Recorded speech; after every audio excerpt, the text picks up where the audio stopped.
Hello guys, my name is Scholar. So in this video I'm going to walk you through a project that we did. This project is focusing on modeling a banking system.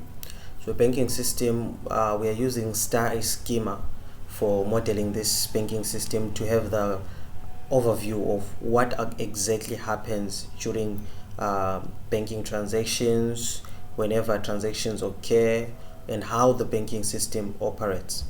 So right into it, first we'll move on to introduction. So have an understanding of what the schema works on, what the Star schema is mainly about. So firstly, we understand dimensional modeling.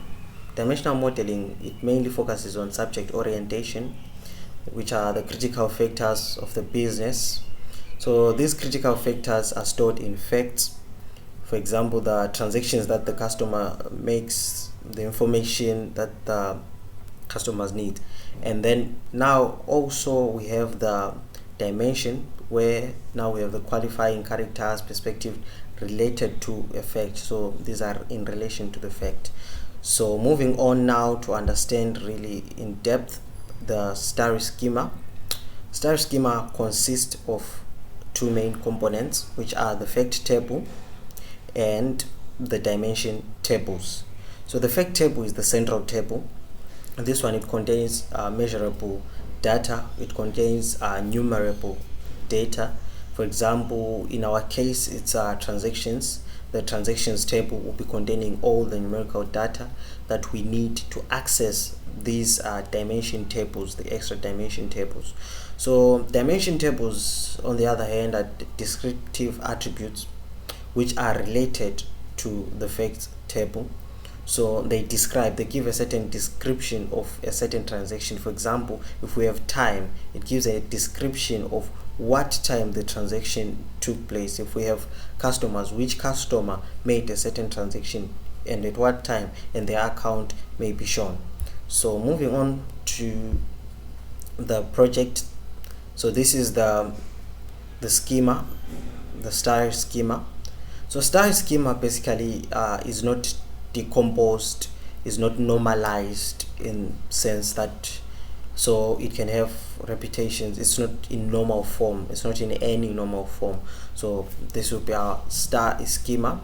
So this at the center, the transactions, is the fact table, which has the primary key as transaction ID and the foreign key is account key, which is directly linked to the account, the dimension account. And we have customer key, which links us to customer dimension, likewise for all the other remaining ones. And then amount here and the transaction type, they belong to the fact table, so they don't have any referencing key. So we can access any information. For example, if we're having a transaction, so what this implies is a certain account, which is a customer who holds a certain account, made a transaction at what time, which is date and time, at a certain time. And then product, what product was he doing, what was he doing with the transaction, what did it involve. And then the branch, which is the branch of the customer, the account holder, which branch does he belong to, and also where he made the transaction, it also matters. So moving on forward, now we want to break down the whole schema.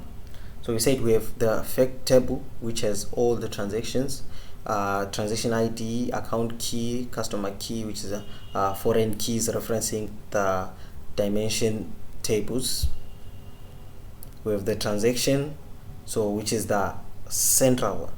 So now the transaction has account. So this transaction that we have seen, it has account, which is which belongs to the customer. So it will have the account key, which is the referencing key to the account holder. To say, it will have the account number, to have the account type, whether it is savings account, it is a current account, any account. So it will have that kind of information. Now moving on, We have the customer table under the dimension table, which is the customer key, which is the primary key in this case. You have customer ID, customer name, their email, and other attributes that are necessary for the description of the customer and who our customer is. Moving on forward, we find where the transaction occurs. So the transaction occurs on, we have the date where the transaction took place, where the person made the transaction, and the year, the month, the day of the week, all those kind of things. Moving forward, we have where the transaction happened, the specification of where the transaction happened, which is the branch key, the branch ID, the branch name, branch location, and the likes. So now the transaction reacts to the product. Customer purchases a certain product, and then they make the transaction related in order for them to get the product. So that reaction is what provokes the transaction. So now we begin to see the transaction table having something. There's something that is transitioned. So this is the link. So that's defining the relationship between the two. Moving forward, now the code snippets for the implementation of the whole project. So this was our MySQL workbench where we created the tables for the overview, so that we can get the data and making the data, so that we can use the data in creating the star schema, modeling the star schema. So this is the code for creating the data.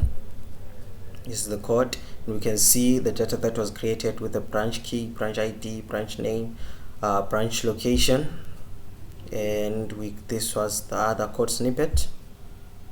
And then these were the table, another table that we created. This is the banking system, what it contained. So our banking system contained the dimensions account, the dimension branch, the dimension customer, the dimension date, the dimension product, and the fact transaction, which is the central table. Moving on, these were the transactions that we managed to have from the transactions table, which is our fact table. We have the description, the characters, and everything set, and this central table linked to other accounts, the other dimensions.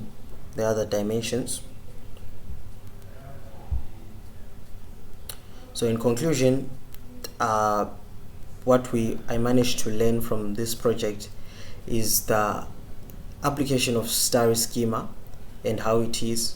So furthermore, if we were to move on to break it down to make our queries more accessible, we'll use Snowflake, where we now have to normalize the tables. After the normalization of the tables, we break them down into their simplest forms and we normalize them.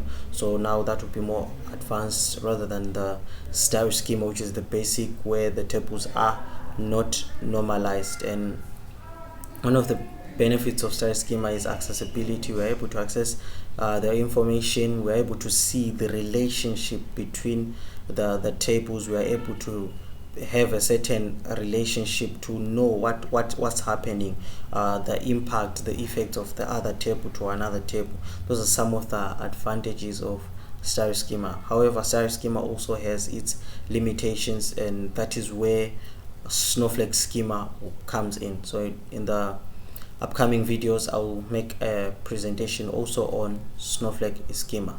That's it from me. Thank you guys.